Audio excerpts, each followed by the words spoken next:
de réception de Jasmina Vukdalic qui marque sa frustration derrière. C'est vrai qu'une erreur comme ça en réception à ce moment du match, c'est un peu ballot. Elle se fait surprendre là aussi par la trajectoire tombante. Elle ne rentre pas dans la balle, elle ne va pas vers l'avant pour... On pense de suite à la prochaine balle. Ok, on se calme, on ne s'énerve pas sur soi-même, on ne s'énerve pas sur l'arbitre. On pense la prochaine balle. Les points stratégiques qu'on a vus. Si elle change sur la stratégie, tant mieux, elle joue mieux. Ok, mais nous on reste fidèles à ce qu'on a vu.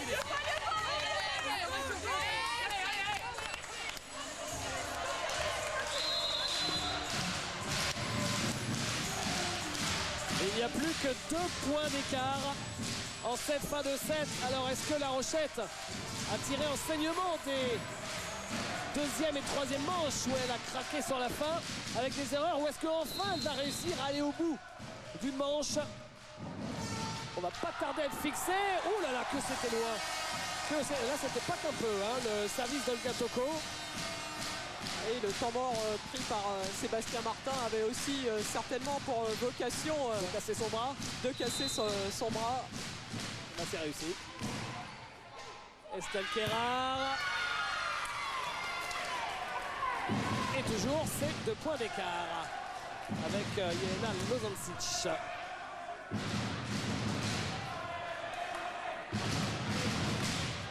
Et Vaganeva qui va servir ce matché.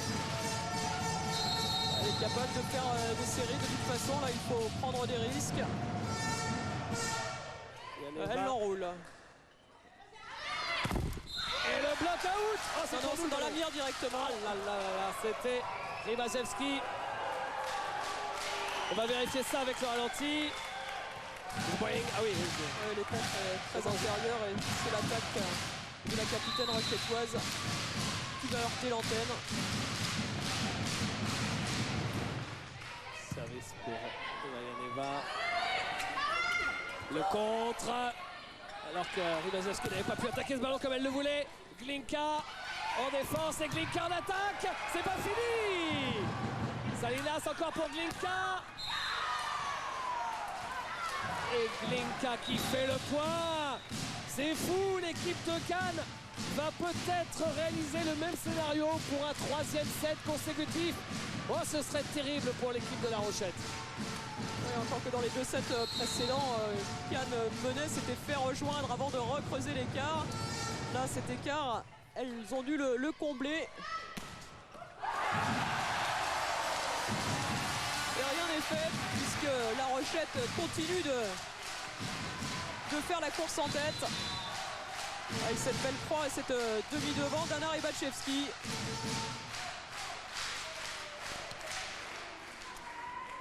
« 23-22 ». Et le retour d'Alexandra Pomina sur le terrain. Inutile de vous dire que le point à venir vaut cher. Rybaszewski. Yukosano, réception. Salinas, Glinka. Le compte qui ralentit. C'est l'attaque de Glinka. Et on peut la jouer. Yukosano à nouveau. Cette fois-ci pour Lozancic qui fait le point. Et cette fois c'est bien varié par Karine Salinas. On voit Brejkova qui s'était déjà engagée pour partir sur la balle en 4 sur l'inévitable Glinka. Libérant ainsi l'espace en face de Jelena Lozancic.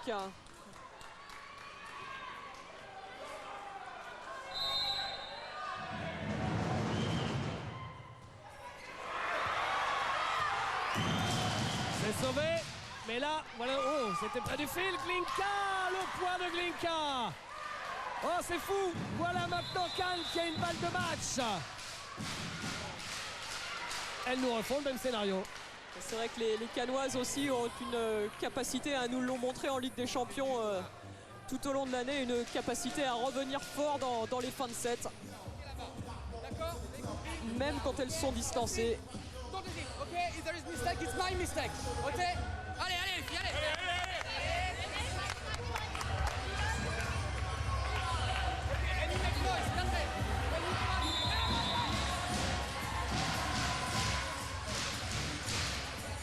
Et Sébastien Martin qui prend ses responsabilités, qui donne tout son capital confiance à ses filles. S'il y a une erreur, ce sera mon erreur, mais faites ce que je vous dis, ça va fonctionner. 4 fait du bruit.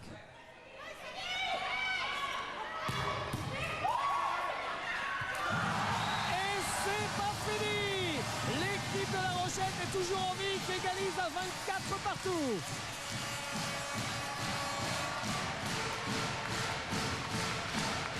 Avec Breshkova qui joue fort intelligemment, qui garde les mains bien chez elle pour ne pas commettre de faute. Linka contré pour une balle de 7. Contré aussi. Cette fois-ci de l'autre côté. Et c'est passé. Balle de 7 pour La Rochette. Et ça passe, oui, dans un trou de souris pour Irina Poletchuk.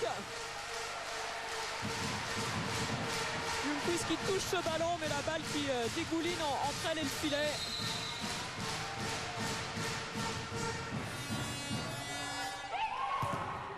Et là aussi, c'est sauvé sur l'attaque de Ljungqvist. Y aura-t-il un cinquième? Oui, un cinquième set. Le 5e set. C'est fou. Ouais, elles ont du cœur, ces joueuses de La Rochette. Les supporters le savent, ils sont aux anges. C'est un exploit. Elles ont sauvé une balle de match. Elles vont pouvoir jouer un tie-break contre les vice-championnes d'Europe. Cannes perd 2-7 dans un match. Ça peut sembler pas grand-chose. Mais quand on connaît Cannes, c'est énorme ce que fait La Rochette. Et dans le championnat de France, ce n'est pas arrivé cette année. Il n'y a pas beaucoup d'équipes en France ces derniers temps qui peuvent se vanter d'avoir poussé les championnes cannoises dans un tie-break. Cette équipe de La Rochette l'a fait à force de courage, d'abnégation. Elles livrent une très très belle partie, les Rochettoises, emmenées par leur capitaine Anna Rybachevski, et puis par une formidable Irina Poletchuk aussi, et les Cannoises qui vont douter forcément. Rappelons la stat, hein. C'est 6-7 perdus seulement en 28 matchs, vous vous rendez compte? C'est-à-dire que 8 fois sur 10, c'est 3-7-0 pour l'équipe de Cannes. Et là, c'est un tie-break. Alors avant que le tie-break commence, on peut parler un peu plus de cette équipe de La Rochette qui, comme on vous l'a annoncé en présentation, en l'absence de Vikarava, joue vraiment crânement ses chances contre cette équipe dimensionnée hors norme pour le championnat de France, l'équipe de Cannes. La Rochette qui est arrivée dans l'élite une première fois, puis est redescendue vite fait. Et en fait, elle est dans l'élite depuis 1998, donc ça fait quand même peu de temps. Et elles sont en finale pour la deuxième fois, donc une ascension hyper rapide. Et La Rochette, pour vous situer, alors c'est vrai que si vous habitez dans le sud, dans l'est ou le nord de la France, vous ne connaissez peut-être pas, c'est une petite ville qui est juste adossée à la ville de Melun, qui est un peu plus grande, donc tout près de Fontainebleau, dans le sud de Paris. Et pour éviter qu'il y ait rivalité, comme au départ il y avait aussi du volley masculin à Melun, eh bien les deux villes se sont entendues. Et c'est La Rochette qui développe le volley féminin, c'est la ville de Melun qui développe le volley masculin, même si on sait que La Rochette, donc c'est La Rochette, mais c'est aussi Melun-Val-de-Seine, et c'est toute l'agglomération qui aide au développement de la communauté d'agglomération qui est venue soutenir la montée en puissance progressive de ce petit club qui est désormais au sommet français, avant peut-être d'atteindre les sommets européens. C'est pas passé loin cette année en Top Teams Cup avec La Rochette qui avait terminé premier de sa poule et qui a eu la malchance au tirage au sort de tomber sur le Dynamo Moscou en quart de finale. La Rochette qui a donc perdu en quart de finale de cette Top Teams Cup 2 fois 3-0, mais contre Moscou, le futur finaliste face à Novara. Moscou qui était d'ailleurs deuxième d'une poule parce qu'elles étaient dans la même poule que les Italiennes. Novara donc vainqueur de la Top Teams Cup avec Pesaro vainqueur de la Coupe de la CEV et Pérouse vainqueur de la Ligue des Champions face à ces Cannoises bien malheureuses le mois dernier. On va regarder les statistiques peut-être de cette quatrième manche. Et un set très équilibré, hein, on l'a vu avec de somptueux échanges, des prouesses défensives et offensives des deux côtés. Un ace de plus pour La Rochette et une attaque gagnante de plus. Ça s'est joué vraiment à pas grand chose et ça promet pour ce cinquième set décisif qui va débuter dans quelques instants.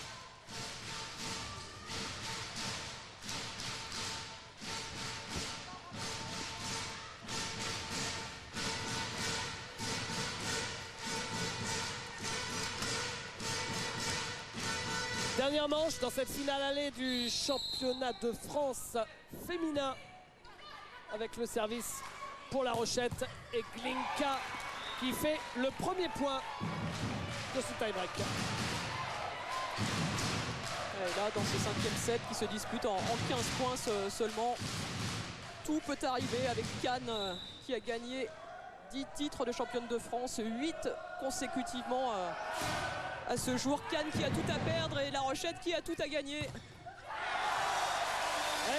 Et là, on a trouvé le haut des mains du contre. Regardez.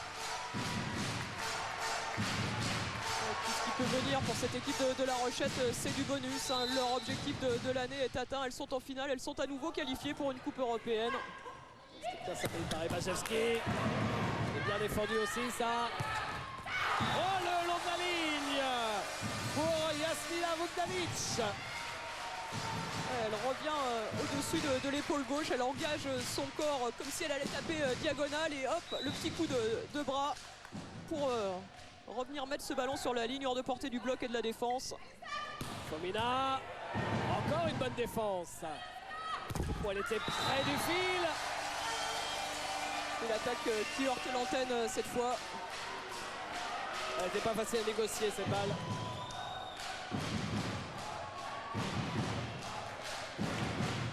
Youngfist au service.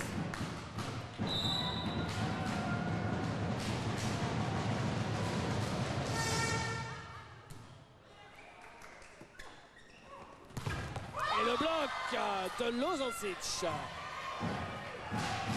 Une belle équerre là. Le positionnement parfait, la main extérieure bien fermée.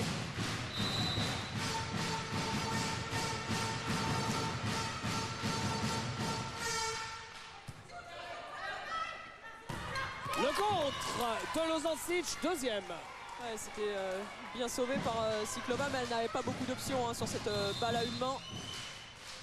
Elle ne pouvait pas faire grand chose d'autre que de délivrer cette courte pour Brejkova. Et premier temps mort demandé par Sébastien Martin.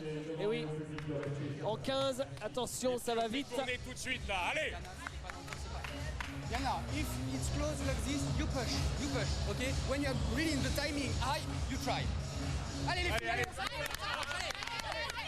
Et forcément, Sébastien Martin qui dit à Yana Brejkova que quand elle voit qu'elle est enfermée comme ça sert à rien de bourriner comme une brute dans les mains du contre. Il vaut mieux tenter de pousser simplement la balle.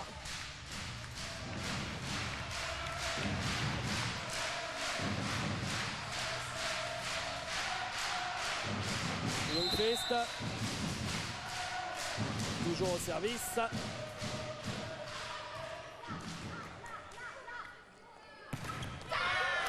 Malgré le bloc, ça passe pour Vukdanic.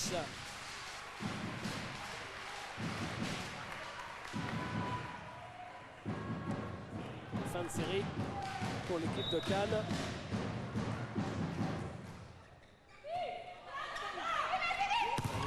Lozancic contré. Lozancic.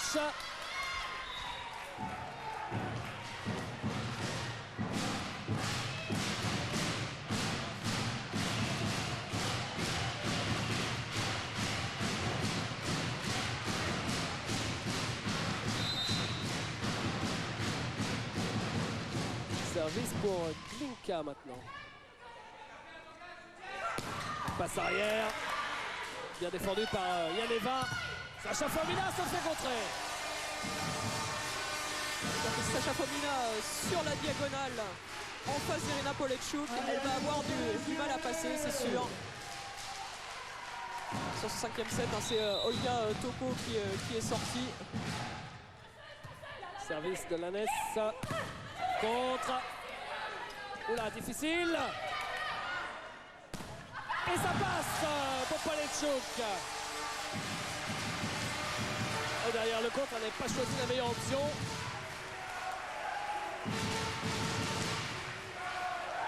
Et finalement, c'est la joueuse de l'équipe de France, ex-Bélarusse, qui fait le point. Et là, erreur au service pour Lanès.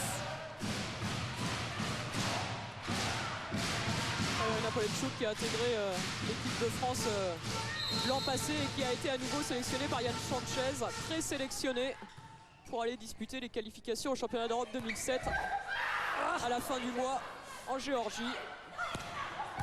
Yoko Sano était là. Salinas et l'attaque au 3 mètres de Glinka. L'équipe de France avec Polenchuk et Rybachevski du côté de La Rochette et avec Jelena Lozanchik et Estelle Kérard du côté de Cannes, qui va tenter de se requalifier pour une phase finale d'un championnat d'Europe et qui sera opposé à l'Allemagne, le gros morceau de ce groupe, à la Lettonie et à la Géorgie. Il faut terminer premier pour se qualifier directement avec un autre tournoi ensuite au mois de juin à Temple-sur-Lot en France. Rybachevski a sauvé le bloc. Nova est contre. Le contre de Eva Yaneva.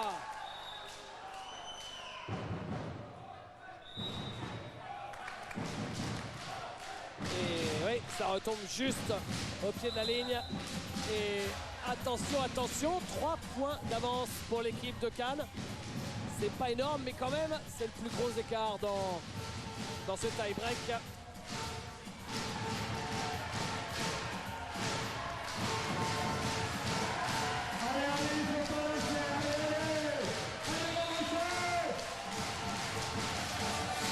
Un changement tactique pour Cannes depuis le début de ce set. Il y a dit Sacha Fomina qui est rentré, mais du coup c'est Malgorzata Glinka qui a basculé en position d'attaquante de pointe. Et du côté de La Rochette, Hélène, c'est Cindy Nadeau, la Canadienne, qui arrive, si je ne dis pas de bêtises, pour la première fois du match sur le terrain.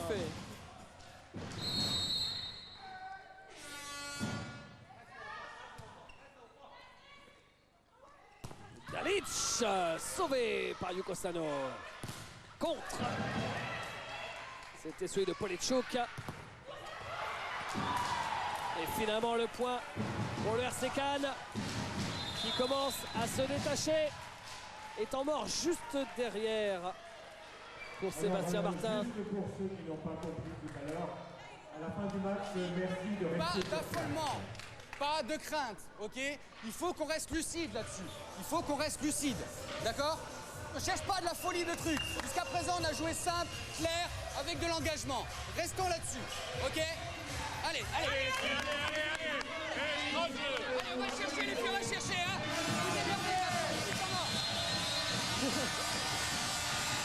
Effectivement, plus de temps mort. Les joueuses qui vont devoir s'en sortir toutes seules. Temps mort, peut-être quelques changements de joueuses possibles. Encore, il n'est pas dit que Cindy Nadeau finisse le set sur le terrain. Et sa sortie provoquerait une nouvelle interruption de jeu qui permettrait aux Rochettoises de souffler encore un peu. C'est pas pour rien qu'Andrea Siklova avait été choisie par Yann Fang pour évoluer dans l'effectif cannois pendant 3 saisons. Elle est devenue championne d'Europe avec cette équipe de Cannes en 2003. Et elle fait les beaux jours maintenant de cette équipe de La Rochette. Dalic au service. Salinas.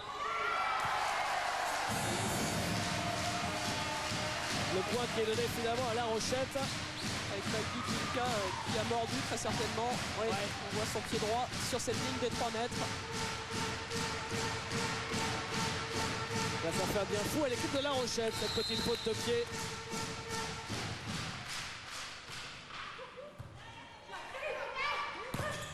Et derrière un compte, mais c'est pas fini. Allez, il faut bien l'exploiter ce ballon pour rester en vie dans ce 5e set. Et oui, le bloc finit dehors sur l'attaque de Rybachevski. Et alors qu'on voyait La Rochette vraiment mal embarquée, eh bien La Rochette revient à un petit point. Et cette fois-ci, c'est Yann Fang qui demande un temps mort. Allez, mesdames et messieurs, juste Alors que d'aucuns auraient pu penser que le plus dur était fait pour les multiples championnes en titre. Ils vont nous emmener vraiment au bout du suspense.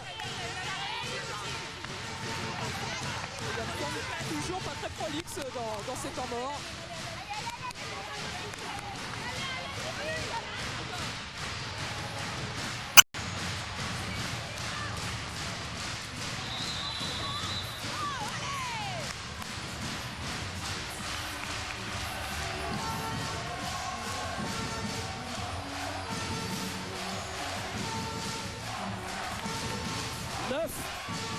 à 8.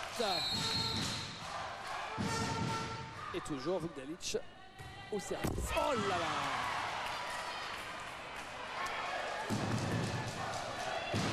Oui, on avait vu Olga Toko tout à l'heure commettre la même erreur. C'est vrai que ça sert aussi à ça, un temps mort.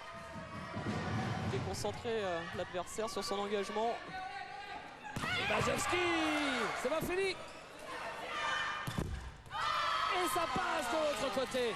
Elle s'est réjouie un peu trop tôt, Anna Rybachevski, qu'on a vu bondir. Elle croyait avoir conclu l'affaire sur son attaque, mais pas du tout. Il y a une défense canoise.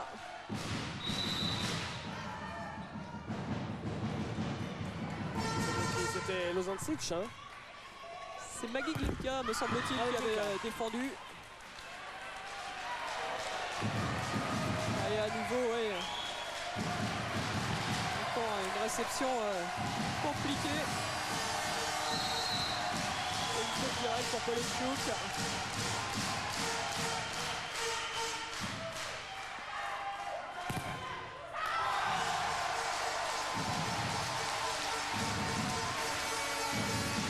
Il n'aura pas manqué grand-chose aujourd'hui en attaque, Anna Rybachevski. Assez curieuse de voir ses statistiques personnelles, car elle a été très sollicitée par Andrea Siklova. Et si même Irina Polenchuk, du haut de ses 34 ans, se met à rater son service dans ces moments-là. Ouais. Elles ne sont plus qu'à 2 points du match.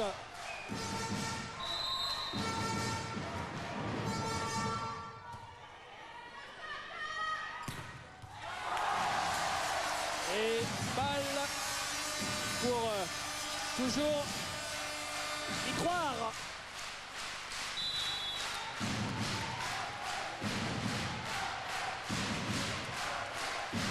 Et la sortie de Nado. Est-ce qu'elle a touché un ballon seulement?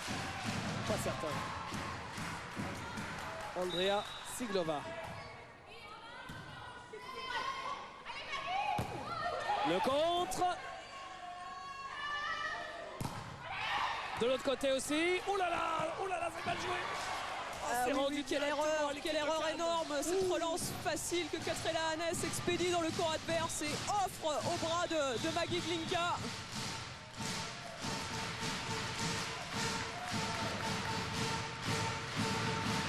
Et balle de match au pluriel bien sûr avec ce score de 14-10 pour l'équipe de Cannes. Et double changement avec un beau petit cadeau pour Estelle Kerrar, parce qu'aller servir à 14, c'est pas toujours évident. Vaut mieux que ce soit à 14 pour soi.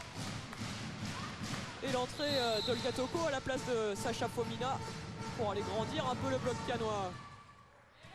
Oh là là! Oh bah c'est perdu! Et bravo Estelle Ouais. qui conclut sur ce service pas facile. Oh, ça doit être dur pour La Rochette qui s'incline en 3-7, en 5-7 je dis. En 5-7. Match retour à Cannes samedi. Forcément, après avoir perdu le match aller à la maison, la mission va être plus que difficile pour l'équipe de La Rochette. 15-10, score de ce 5e set. Je crois que vous pouvez applaudir cette équipe. Ils ont fait un grand match. Alors avant d'aller sur le tennis, rejoindre Rafael Nadal. On va poser une petite question à Anna qui est forcément très émue, d'autant que c'est son dernier match ici à la maison. C'est terrible parce que c'est la gestion des fins de set qui a un petit peu pêché. C'est vrai qu'on est un peu déçus. On a montré ce soir qu'on a pu accrocher Cannes. Je pense qu'on n'est pas loin. On a prouvé aujourd'hui qu'on a montré un super volleyball. Je suis super émue, c'est mon dernier match ici. J'aurais bien aimé gagner, surtout contre Cannes. Mais il faudra retenir la prestation qu'on a fait ce soir. Et voilà. Et sinon, j'ai juste un petit bonjour à faire. C'est à toute ma famille de Mulhouse qui me regarde et surtout à ma grande sœur Margot. Merci beaucoup. L'émotion de la capitaine de La Rochette qui s'incline donc La Rochette sur le score de 3-7-2. Et Karine nous a rejoint. Pas si simple, hein? Non, c'est sûr, mais on savait qu'elles n'allaient pas nous le donner. que c'était la meilleure équipe du championnat, je pense, cette année sur le papier. Elles l'ont prouvé en Coupe d'Europe et en championnat. Et va encore falloir aller gagner à la maison. Là, il y a vraiment que la moitié du chemin quoi, qui est faite. Le plus dur est fait quand même. Le plus dur, si vous le dites. Mais franchement, ça va être tiré là-bas aussi. C'est pareil, elles ne vont pas nous le laisser ce championnat. Donc, va falloir aller le chercher chez nous. Quoi. Merci beaucoup, Karine. On sera avec vous samedi. Je voulais faire un petit coucou à mes petites et à Colette. Un joyeux anniversaire. Merci. Et ben voilà, comme ça, tous les bons jours sont passés. C'est terminé, on a dit bonjour à tout le monde, donc maintenant il va vraiment falloir rendre à Frédéric Viard à Rome pour la suite du programme avec le match de Raphaël Nadal. Merci beaucoup Hélène, on se retrouve samedi pour la finale retour sur l'antenne de Sport Plus, évidemment. Bonne fin de soirée à tous. À samedi, salut.